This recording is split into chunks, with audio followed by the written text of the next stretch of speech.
We're live now. By the way, they can barely hear us though. Do you want to see? Yes. Right now? Should I go get one? Well, no, because it's like a thing about to get back. This is like, see, so you can see, like, oh, that's why I gotta share it. I should have brought my glasses. What? I said I should have brought my glasses. Yeah, hold on. Oh, great. Oh, see, it's really good. Hi, everybody. Okay, hold on, I gotta share it to my other page. Oh, I should log in. Oh, there's a new feature. Will it mess up if I go on your mic? No, it shouldn't. Hey, you're supposed to be a PMK. I know, I'm sorry, Glenn. I had to freshen. We need... I love you, Glenn. Okay, hold on.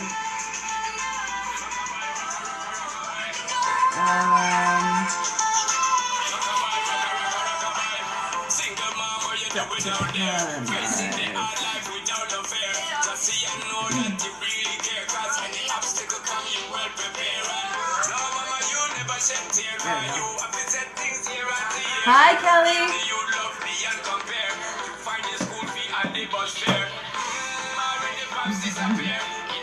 I love Glenn. There we go. Okay. Well, we're here. Oh yeah, there you are. Okay. All right. We're ready. We're here. It's 8 o'clock. This is Dr. Carlen Live. Hi, everybody. Thank you all for tuning in. I hope you guys appreciate this new year, new time, 8 o'clock now on Thursdays. Thank you guys so much for the love. Send me all your love. I love it so much. But this is episode 6. Episode 1, though, of 2017, entitled Taste of Love. And I'm Dr. Carlen. We are on location at the Corner of Love.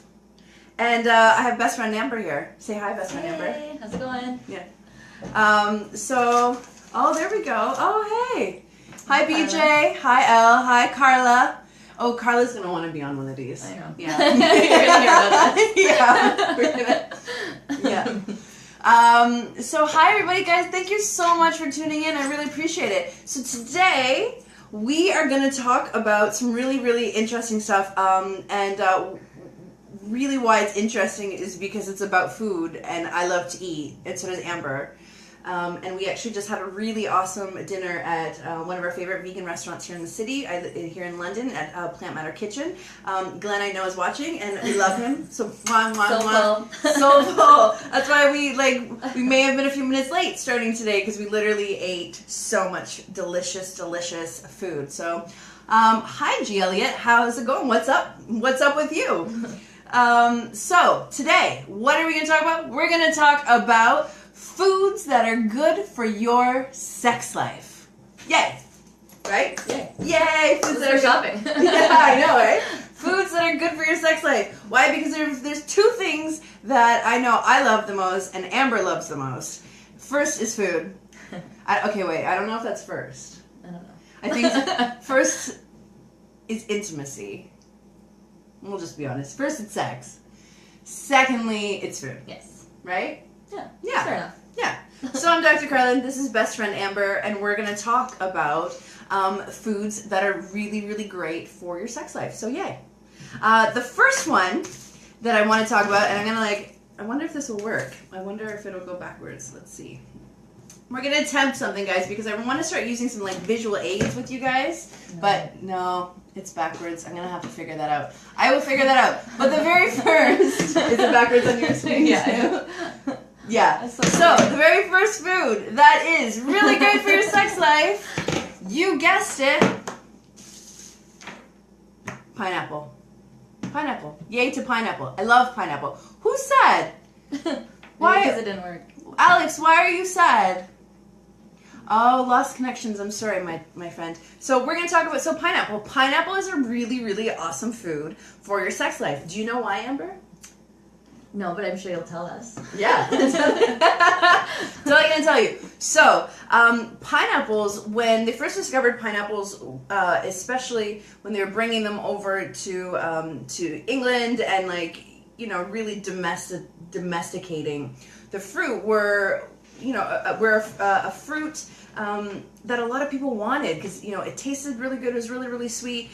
And James Dole started planting them and, you know, created that kind of whole, like, canned food movement, like Dole, right? Dole pineapples and fruit and that kind of stuff. So he is really the one that kind of spearheaded that kind of, like, canned pineapple thing. And then, you know, so that made that fruit really accessible.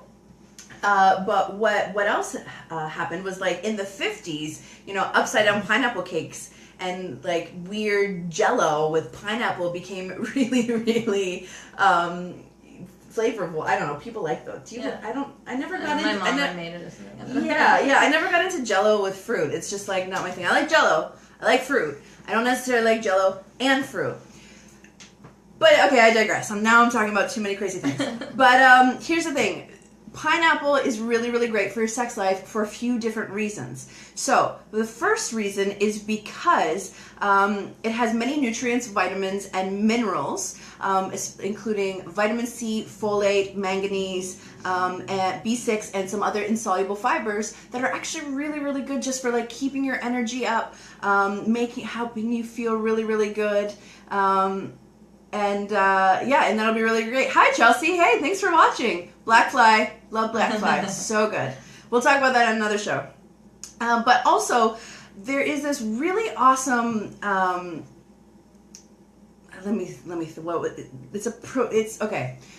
There's this really awesome, and it's a unique protein that is created in pineapple, and that's called bromelain. And bromelain is the thing in pineapple that, you know how sometimes you eat it and, like, your mouth gets tingly? It's you know that, like, yeah, so it's an enzyme that literally breaks down proteins. So that's why a lot of people will use pineapple for, like, pork or, like, to marinate, you know, that kind of meat.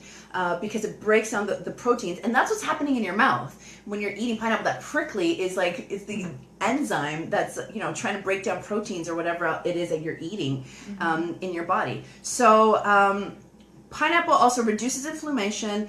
It stimulates a really positive immune response, and it's rich in antioxidants. Reported to improve fertility.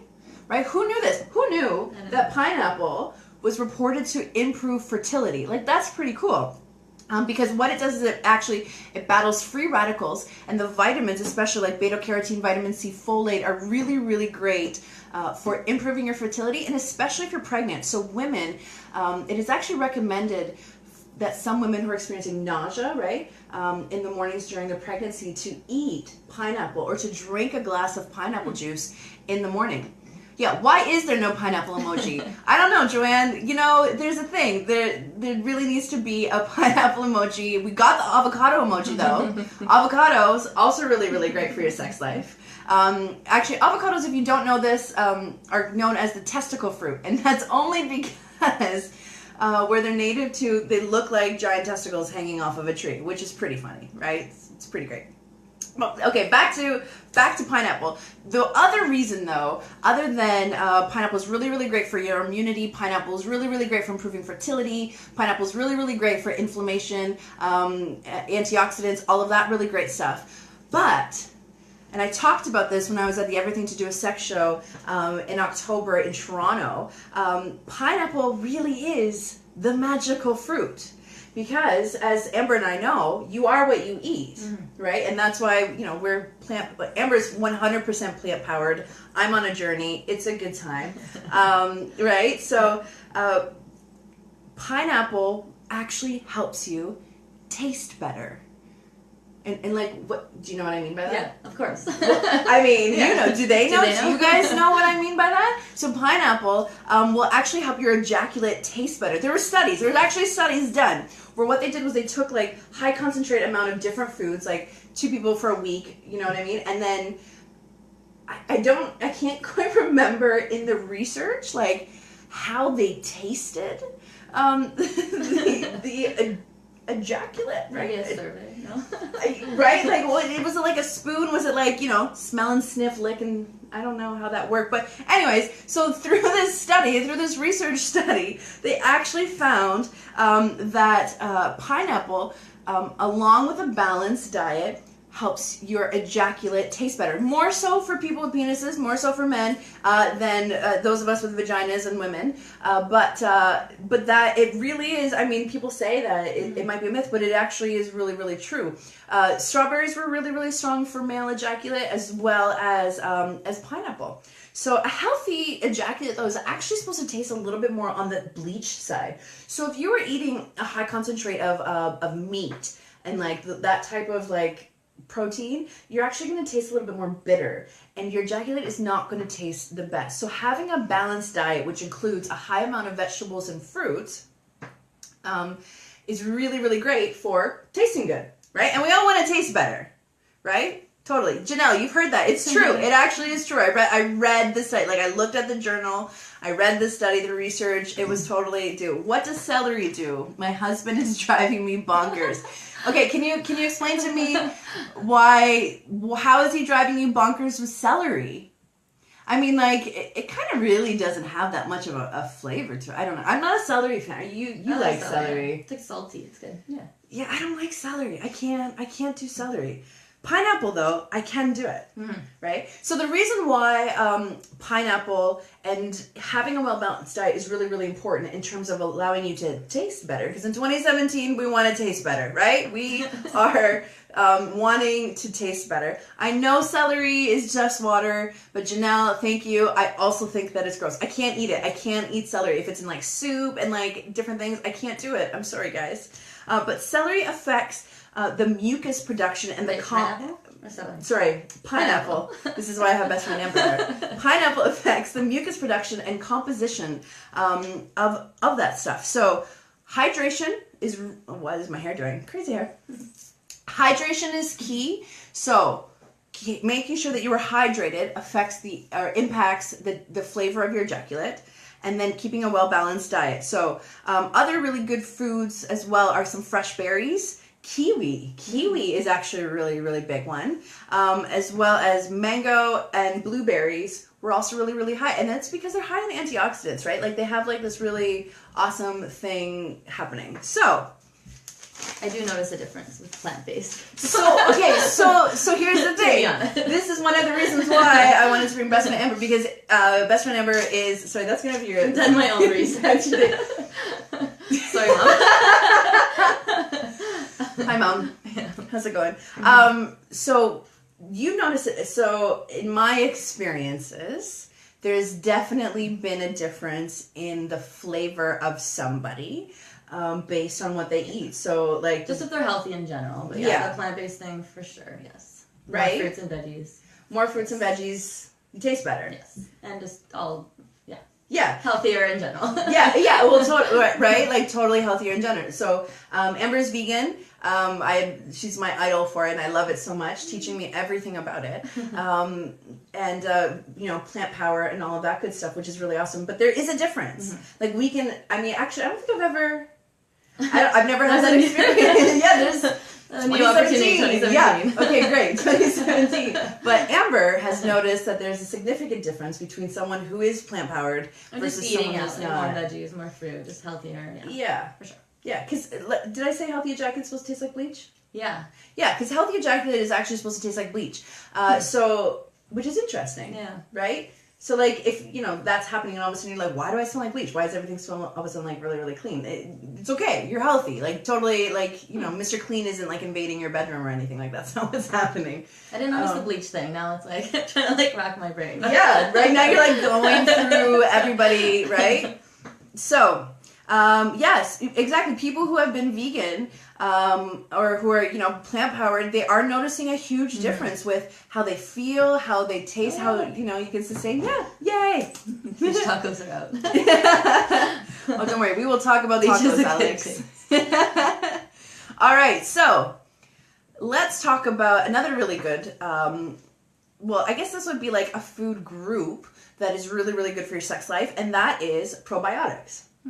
So, Probiotics facilitate you having a healthy vagina and gut, really. So that stuff like kimchi, sauerkraut, miso, Greek yogurt, those are really, really high in probiotics. And probiotics are live bacteria that is good for your health and for your gut health. So you want to be eating probiotic food, fermented foods, right? Because it's really kombucha. Kombucha is so good, right? All of those types of food, because it actually helps facilitate a healthy vagina. It just keeps you fresh, keeps you clear, all of that good stuff. Oh, best friend Amanda's watching. Hi.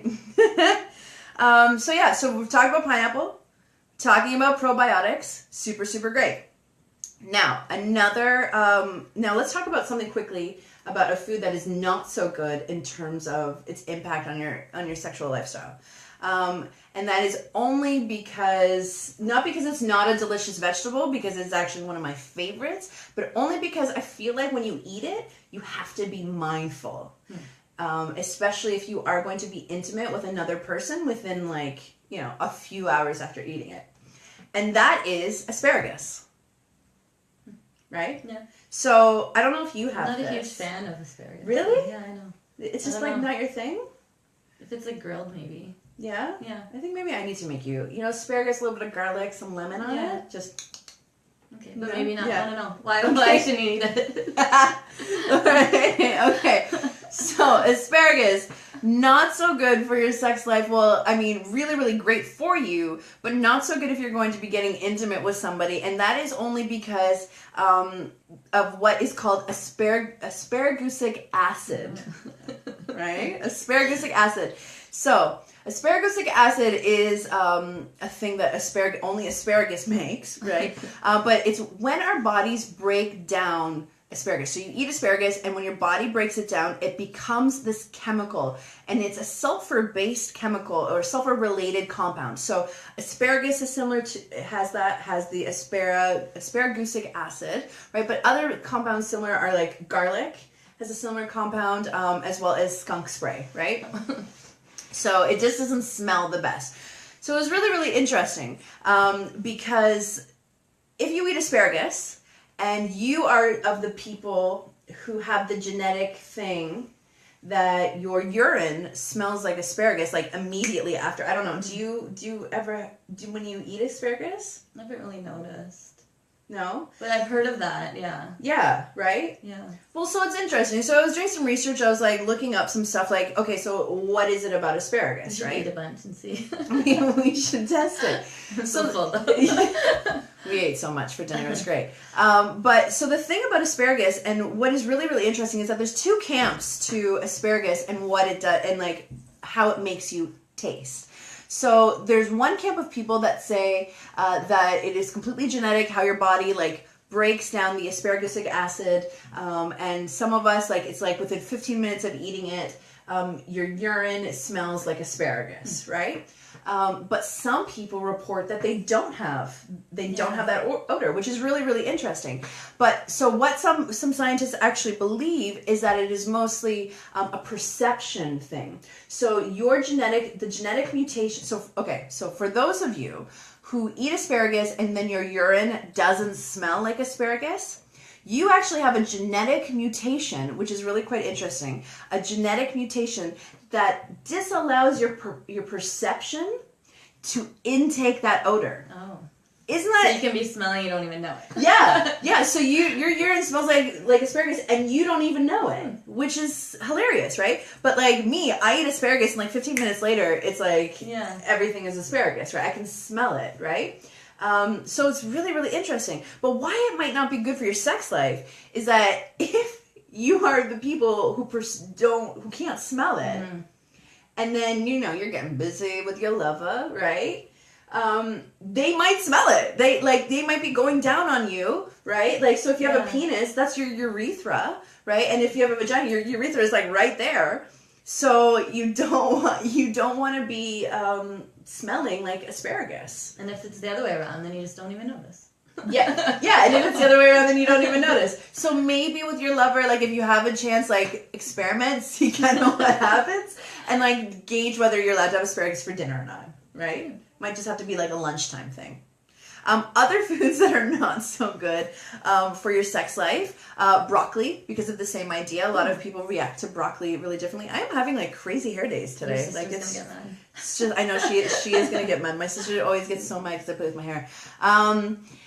Red meat, not so much. Also preservatives, foods with preservatives don't help you taste really, really good. Less preservatives just in general. Yeah. Like, let's just start cutting preservatives out of our bodies, out of our, our lifestyles. Like, let's just be done with that.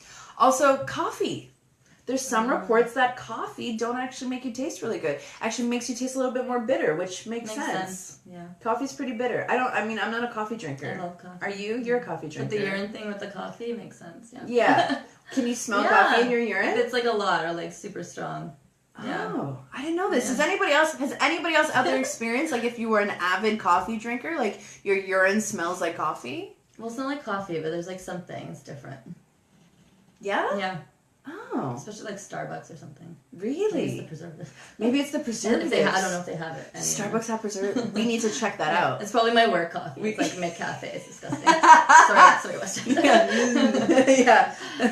Okay, so no coffee. I mean, I don't drink coffee, so I don't really know. Yeah. Also, peppers, hot peppers. Be careful with the hot peppers. So if you are eating hot peppers, well, because what people tend to forget is if they're cutting hot peppers or like they're eating hot peppers, and then you touch like your eyes. But if you even worse, if you touch your skin, you touch your genitals after eating or touching hot peppers. Right? Like, that makes sense. Like, not a tingle in a good way, right? Also, cinnamon. Be wary of cinnamon. I am all for everyone like making their own lube, like doing all of that good stuff. And we're going to get to something that's going to be really awesome in a second. But like, I am all for that. But some people like a tingly sensation. Some people would put like a drop of like cinnamon essential oil. But you really need to be careful with cinnamon because some people, especially if they're really, really sensitive, it has an adverse reaction to their bodies, which like not so fun. Like fire in my crotch is not so fun. I'm not a ginger. Love gingers. Love you. Anyways, so we talked about that. We talked about all of that good stuff. But my favorite food that is really good and impactful for your sex life is coconut oil.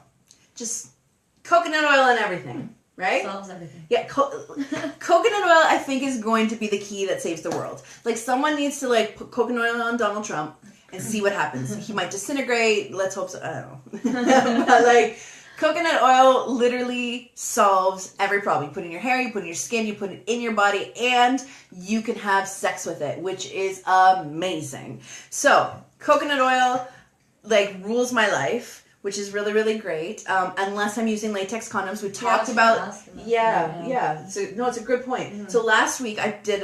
my show was all about lube. If you want to go back and check that out, we talked about all the different types of lube and lubricants that you can use. Mm-hmm. And one thing is if you are using latex condoms as a barrier method, you should not be using coconut oil as your lubricant. Because oil... it's not as effective and will eventually, kind of break down the latex. So not as fun, right? But... coconut oil, what is really, really great about coconut... Oh, thank you guys for the... I love it. Thank you. What is really, really great about coconut oil is that it is antiviral and antifungal, which is really, really awesome. So, some people will use it for when they are, intimately engaging with another person, when they are intimately engaging with themselves. Coconut oil is an awesome lube. It tastes really great. It makes you taste really, really great. It's antibacterial, antiviral, and antifungal. So for those of you who are really, really sensitive and you don't need to be using latex condoms as your barrier method, I highly recommend coconut oil as your lubricant, just because it's really, really awesome. And if you're really sensitive and suffer from like yeast infections quite frequently, creating your own coconut oil suppositories is actually a really, really easy thing to do. It's super tasty, right? Because So if you suffer from some sort of bacteria, right? Like you didn't clean your sex toy properly, or you had sex with someone new or something. Like I've often heard sometimes when people have sex with someone new for the first time, their body starts to react because they're not used to like that other person's bacteria, right? So, sometimes it takes you a little bit of time to balance. So coconut oil is really, really great for kind of help for, eliminating the breeding ground of bacteria that may be happening in your vagina. But if you want to make your own coconut oil suppositories for yeast infections, really easy. What you do is you take some coconut oil. If you can find a little mold, that would be really, really great. So take some coconut oil, organic, please, organic. Take a couple drops of lavender and like 1 drop of tea tree, because tea tree, technically, you're not supposed to be using it inside of you. It's not, they don't highly recommend it for internal use, mostly for external use, like on your skin. But tea tree has some really, really great antibacterial properties, right? So like 1 little drop of like tea tree oil is all you need. And lavender? Lavender, tea tree, and if you don't want to use tea tree, garlic oil is also really, really great. And you make a mold with coconut oil, and you freeze it, and then you just like break off a piece, or if like your mold is really tiny, and then you can just put it inside of you. You do that for 5 days, and you have your own suppository for yeast infections, which is really, really nice. Isn't that interesting? Yeah, it's interesting. Did you know that? No, I didn't know that. Coconut oil for fucking everything, right? Literally coconut oil for everything. It's like a freezy. It's you can eat it too. You can eat it too, right? It's good for sex. It's good for my skin. It's good for my hair. It's good for my digestive tract. Now it's good for my vagina. I love coconut oil for everything. Please, world, do not ruin coconut oil like you did quinoa. For those of you who are economically and socially inclined, you will understand what I'm talking about. Okay. So that's really, really great. Coconut oil, totally for the win. Coconut oil is good for everything. Now, I kind of wanted to talk about something that not necessarily has to do with food, but it's just really interesting, and it's been coming up a lot, like, in my work. Mm-hmm. So I just wanted to talk a little bit about it. So, a healthy vagina, and I just want to make sure that I say this. A healthy vagina is actually, in terms of a pH level, is actually more on the acidic side. So, when we're talking about pH, neutral is 7. A vagina is more on the acidic side of 3.8 to 4.5. It varies, right? We all kind of vary, but it is actually acidic, and we all taste differently because of it, right? Which is interesting because beer is also at a 4.5 pH. So some of us, our vaginas are the same acidity as beer. Just throwing that out there.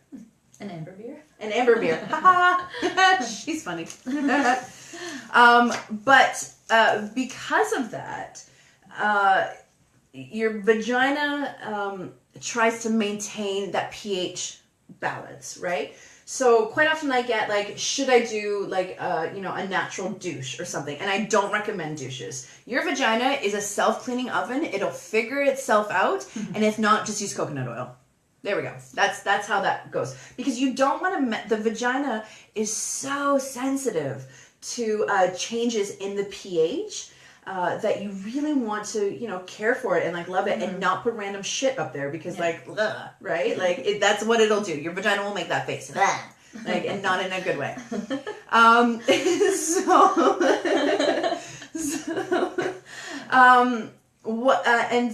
As we age, our estrogen starts to drop, and estrogen is actually responsible for keeping us well lubricated, right? So if you're finding that you're not lubricating as well, you might want to get your estrogen levels checked out. You might also be stressed, you might also be smoking, you might also be drinking, you might be doing cannabis, using cannabis, you might not be eating right. Like there's a variety, like so many different factors as to why you might not be well lubricated. But your pH, the pH of your vagina is really, really sensitive. So, but one thing that has been coming up really frequently in my work is that I have been hearing a lot about women or people with vaginas having allergies to semen. That is interesting. Isn't that interesting? Yeah. I don't suffer from that. Do you? No, like it'd be the same symptoms as like any other allergy. Yeah. Like it's so there are people with vaginas and women who are allergic to semen, And what it is, and so what happens is like if someone ejaculates inside of you, you get like a redness and itchiness. Like some people report like a burning pain, like not fun, not good at all.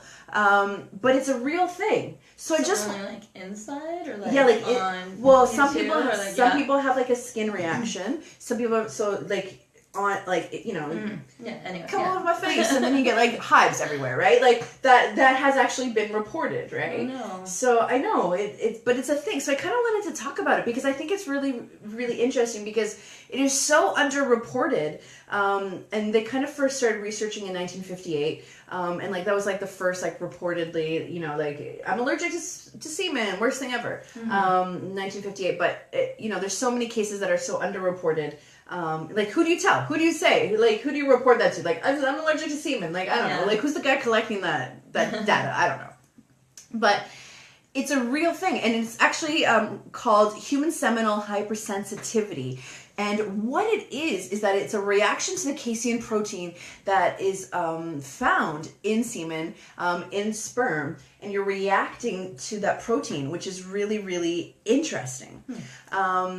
So there's a few different things that you can do to kind of limit the impact of that. Because like that sounds like worst case scenario, right? Like you find a person, that's funny. You find a person, you get busy, and then all of a sudden, like this happy ending is like I don't know, Mount Helen, like volcanic explosion of pain, like in your nether regions. That sounds like the worst end to a date ever. I mean, there's other worst ends to a date. We should talk about that. We should actually have a show about worst dates ever. If you have a worst date ever, I'm highly recommending that you private message me, and we can talk about that on another show, right? But there's a few things that you can do if you are experiencing an allergy to sperm. So you can start using condoms, which, prohibits that interaction. Also, you can start to go see an allergist as well. And an allergist, what they'll do is called an intravaginal seminal grading. So what they do is they actually ask your partner for you to get their sperm, and then they dilute it, and they do like a series of skin tests and just kind of like get you kind of used to, get you used to it, which is really kind of shitty. But I did actually read this woman who used the magic, and I like so magical, the reishi mushroom extract. So reishi mushroom tincture, and she started to use reishi mushroom tincture in her everyday diet, and it actually decreased her sensitivity to it. And then over time, after she was using it like every day, she actually had reported like 2 years of not having to use the tincture and not being allergic to semen anymore, which is really, really interesting. So there you go. The real magic mushroom. The real magic mushroom, reishi mushroom. We love reishi mushrooms, and we're gonna have some reishi mushroom tea in a little bit too in my slow cooker. So yeah, guys, that's what we're talking about. We're talking about different foods that have an impact on our sex life. So we talked about magical fruit, which is pineapple, because you are what you eat. So if you are not careful about what you are eating, you are not going to taste very good, and that is not what we want for 2017 now, is it? We also talked about how asparagus might not also be the best flavor for you or for your partner if they're going to go down on you after. Just be mindful, okay? Probiotics, also really awesome for gut health and vaginal health as well. And we talked about coconut oil because we just want to sprinkle coconut oil on everything in this world all the time. Coconut oil is the best thing ever because it's antiviral, antifungal, and all of that good stuff. So, guys, I love you. Thank you so much for tuning in to me, Dr. Carlen Live, right here at the Corner of Love. This is Best Friend Amber. I'm Dr. Carlen. If in the next week you have any questions that you would love for me to answer on next week's show, feel free to private message me. Any questions that are asked me via private message will only be responded to and shared on this show anonymously. So just so, in case you were wondering how that worked. But during the show, you're totally allowed to ask whatever you want. But if there's something you want me to talk about or, you think would be really, really cool, let a sister know. Send me a message and let's talk about it. Thank you guys so much for tuning in. I love you guys so much. I love you so hard. Mwah. Bye, guys.